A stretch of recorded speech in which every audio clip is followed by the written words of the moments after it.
tide's moving fast through here against me. Taking a lot of steering to keep her straight. There's an inlet up ahead, and the tide's just dumping into here. Might have to gas it a little bit after I'm past these boats.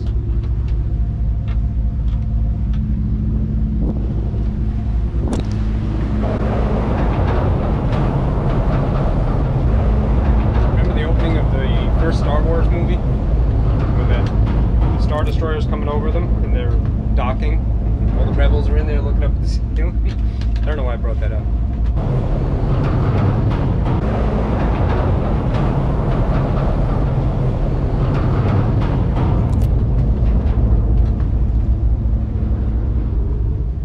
There's the inlet, and we're going to go around this way.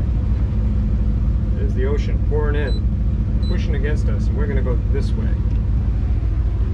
The motors are revving a little bit, and I'm only at 5.5 miles an hour. 5.5 miles an hour. Ridiculous.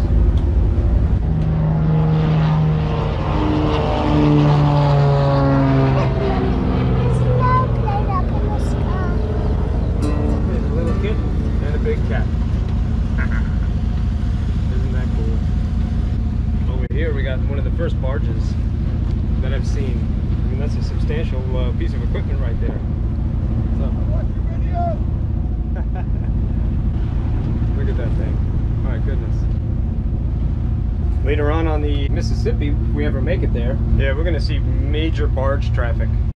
Things like that going down narrow channels and cuts, and you got to know they're coming and make way for them whenever you can. But that's plenty of videos from now, hopefully.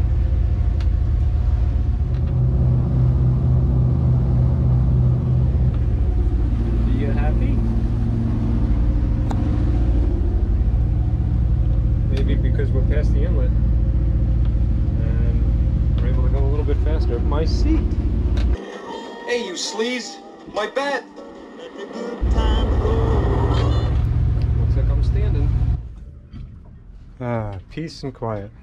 Anchor alarm is set. There's not much wind. Looks like there's a few mooring balls out there. Mooring balls, and people anchored it. Everybody together. Let's see if somebody doesn't come out and tell us we gotta leave. Until then, here we are. At this point in the trip, I was still losing a lot of coolant in the engines. So every time I wanted to go somewhere, I would have to top them off and then bleed the air out of the system every time that I wanted to start the engines. This problem would eventually get fixed, but for now, we had to get going.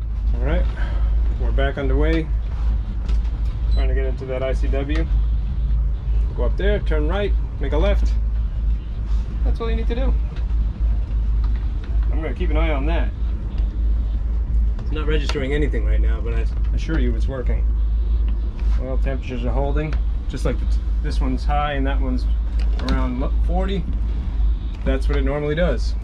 So until I replace the sending units or dial in these gauges, if that's possible, there's nothing I can do about it, but I can see that it is working, so that's nice.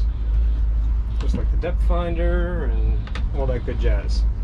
Everything seems to be working. Mike's bringing up the rear, he's undocking, very good. Next stop, we're in New Smyrna right now, New Smyrna Beach, south of Daytona. I don't believe we're going to make Daytona tonight, but we are going to make progress. Cruising along on the ICW oftentimes doesn't present much to see along the way, except maybe some really cool architecture on bridges. The underside part that you don't always see. Cool bridge, man. He even has a fishing dock. This one kind of reminded me of Yankee Stadium, which is pretty cool, even though I grew up a Mets fan.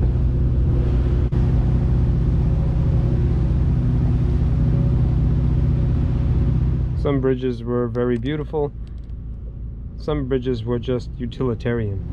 Not that they didn't have a little bit of beauty of their own.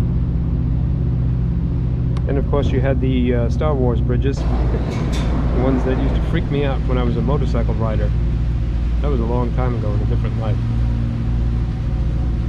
Lots and lots of bridges to see along the ICW.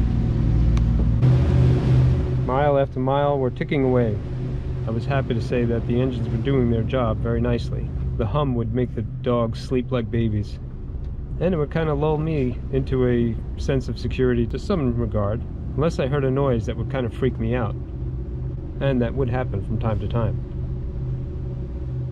Up ahead past this bridge, it felt as though I had run something over, or something had popped free. I couldn't tell if it was my imagination or not. See if you can notice a vibration. It was 10 or 15 minutes ago, and I had bumped it up to 8 miles an hour. You could really feel the motors working at that speed, and it felt like something popped and started to vibrate. Maybe you can hear it if you fast forward it. You can hear a pitch change or something. I'm just trying to figure out if it was me or not. I don't see any difference in the oil pressure or temperature, but it sure felt like something changed, something gave way or something. Maybe just at a certain RPM. Seems okay now, but I'm not going that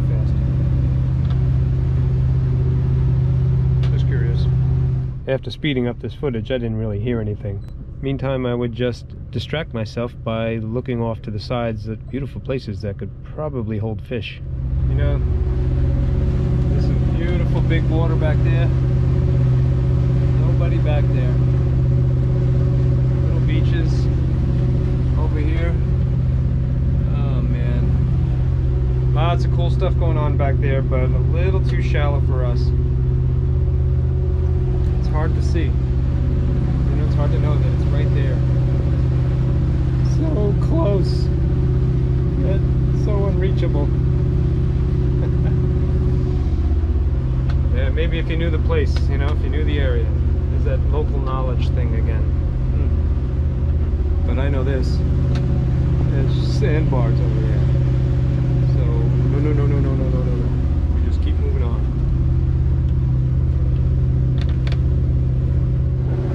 Butterflies. There's one on the kayak down there. Hi, buddy. Hi, pal. There's just a whole bunch of them. I flew through a swarm.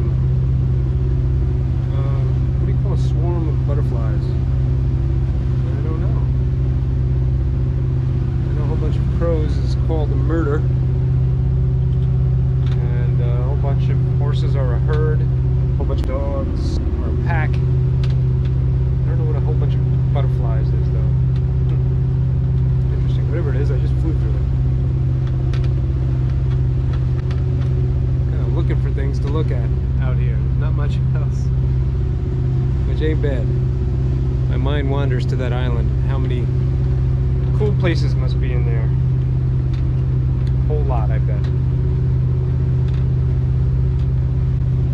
More butterflies.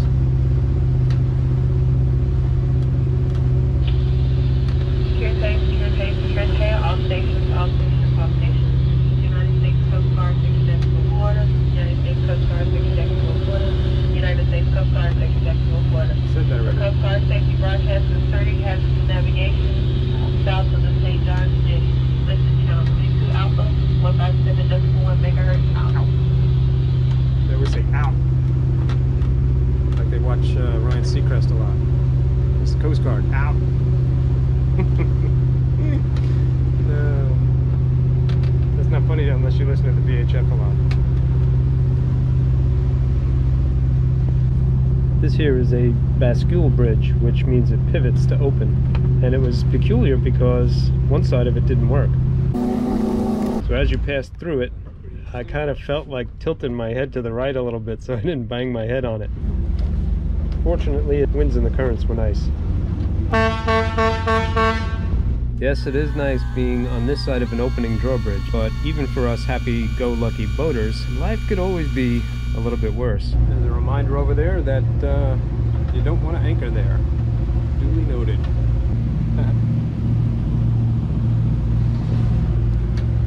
Name on the boat is Parachute. Should have been like lead balloon or something.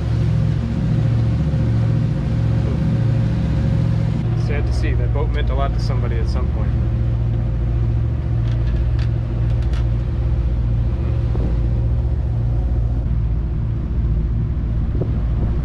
There's a water tower out there in the distance. It says Flagler Beach, but all I see is awesome kayaking. You guys got a nice place here. Have to remember this one's to our right here.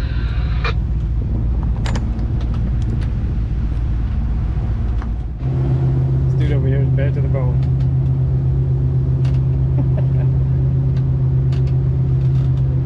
Keep it up to me. I'm doing 9 miles an hour. He using a lick of gas. How cool.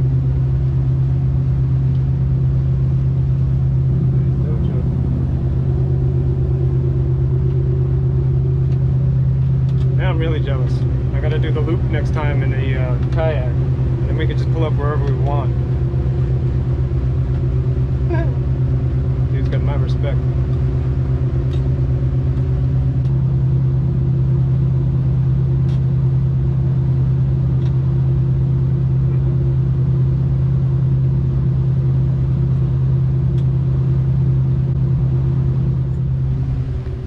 Unlike that kayaker, we had been burning a lot of fuel and had been underway all day long. Right over here there was a little boat ramp that we were hoping we could tie up to for a little while. Our plan was to anchor outside, just on the edge of the ICW, but there was a lot of boat traffic, so we thought we would stay in here until it got dark.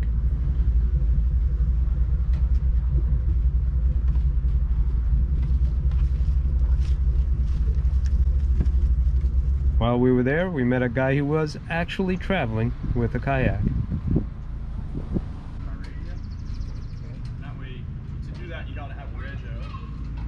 I'll leave a link to his channel in the description. You certainly do meet some crazy people when you're traveling the Great Loop. 10,000 islands, Everglades, Big Bend, all of it by myself. So I was like, I want to have it registered and then my side. Yeah. Come on. That's awesome. You just need all you need is YouTube to get paid for it. Easier said than done.